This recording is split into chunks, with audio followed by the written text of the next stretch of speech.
a gente vai falar um pouco aqui, a gente está falando de sustentabilidade de redes, acho que esse tema por si só seria caldo para uma pesquisa de 10 anos, né? Mas quando a gente começou a conversar sobre isso, o próprio processo de construção da proposta foi muito bacana, porque a gente teve muita conversa com as pessoas da Fundação, mas teve a oportunidade de conversar bastante também com os municípios para tentar entender por onde a gente dava os primeiros passos. E aí falar depois do Cássio também vai economizar 50% do meu esforço aqui, porque o primeiro ponto que a gente percebeu quando a gente começou a tentar desenhar uma proposta, e aí a Thalita trouxe para a gente que a gente deveria trabalhar com 5 municípios, que seriam uma amostra dos 30 municípios com os quais a Fundação estava trabalhando, e que eram municípios que já estavam trabalhando em rede fazia mais tempo, e que eles estavam mais ou menos no mesmo ponto de inflexão, tinham chegado num pontinho, num gráfico, e tinham que dar um salto agora, porque o trabalho em rede tinha chegado até um ponto e eles não estavam muito bem vendo qual seria o horizonte para expandir esse trabalho. E a primeira conclusão que a gente chegou, justamente, é que existia uma institucionalização muito grande no trabalho em rede dentro desses municípios, uma tendência a se organizar muito e a encapsular as redes, e que a gente poderia justamente partir daí.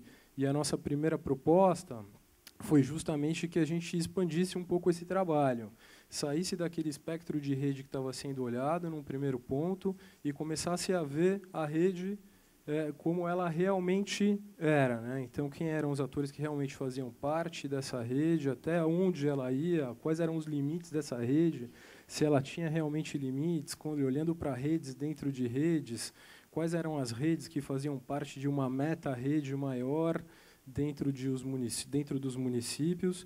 E aí a gente começou a ver que, por mais que a gente fosse trabalhar com 5 municípios que, teoricamente, estavam no mesmo ponto, o que a gente começou a perceber é que cada um tinha a sua cor, a sua nuance, eram todos muito diferentes, cada rede é uma rede, é formada por pessoas diferentes, tem uma cara diferente, uma dinâmica diferente. E aí o que a gente decidiu fazer foi começar mapeando redes.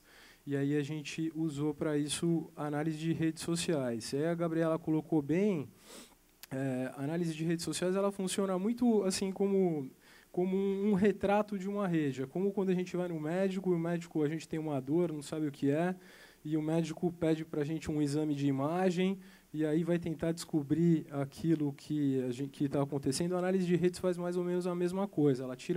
Ela faz um exame de imagem da rede naquele momento, sendo certo que isso vai sempre mudar, porque as redes são muito dinâmicas, mas ela ajuda a ver como é que está o estado da rede naquele momento e ajuda a ver quais são os pontos de acupuntura.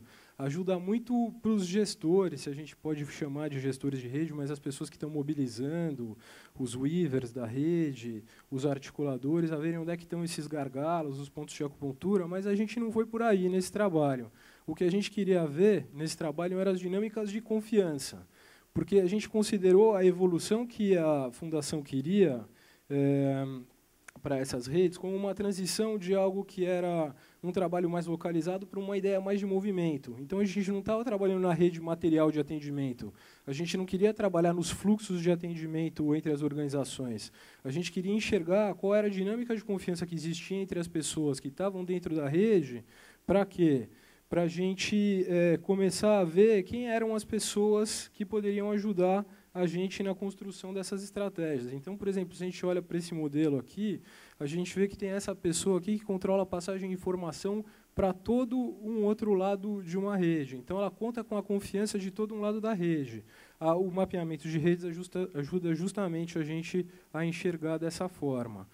E aí, quem trabalha com redes na prática sabe que, para construir estratégias, não adianta eu, como consultor, chegar lá com uma estratégia brilhante, um modelo de rede lá de Harvard e tentar implementar isso, porque se eu não contar com o apoio da rede em si, nada vai acontecer.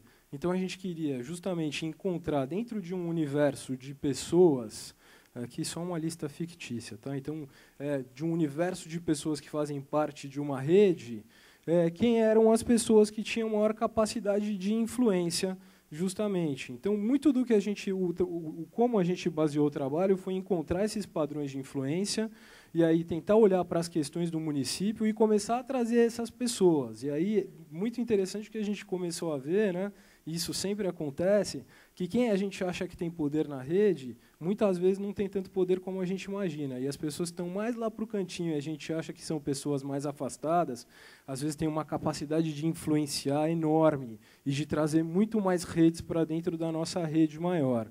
E foi assim o trabalho em cada um dos municípios, com nuances diferentes.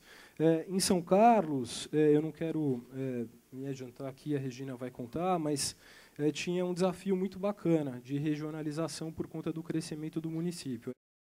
Essa rede ela começou a ser articulada em 2005, juntamente com a criação da Secretaria Municipal Especial da Infância e Juventude, que é uma secretaria especial e que um dos objetivos dela era justamente a articulação dos projetos de infância e juventude, né? Nesse ano, de 2005, a gente conseguiu o financiamento de 2 fontes de recursos, né, para justamente o trabalho em rede, que foi a Fundação Telefônica e o BNDES. Nesse instante, né, em 2005, a gente tinha uma experiência bem-sucedida de trabalho em rede, que era o Núcleo de Atendimento Integrado, o NAI, que trabalhava com um programa de medida de adolescentes em conflito com a lei, que envolvia uma série de entidades, né, governamentais, não governamentais, num trabalho em rede para o atendimento dos adolescentes em conflitos com a lei bem-sucedido.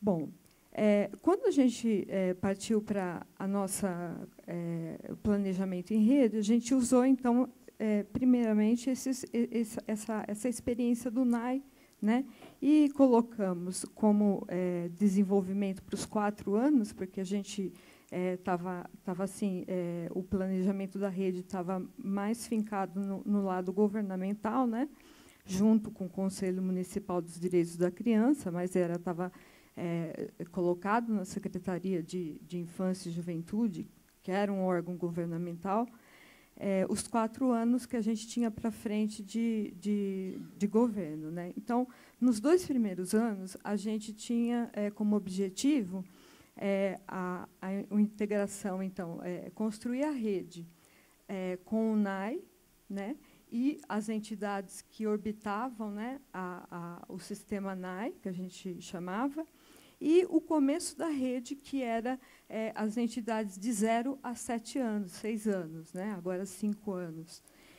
Então, a gente começou a trabalhar com essas entidades o trabalho em rede. Então, o que a gente fazia? Encontros, encontro com todos, momentos de formação, momentos de trocas de experiência, né? Esse primeiro período, foi de 2005 a 2008, mais ou menos. Mas a gente via que, no segundo momento, a gente queria, então, expandir a rede para todos os programas de 7 anos até 14 anos, né, até 13 anos, 12 anos.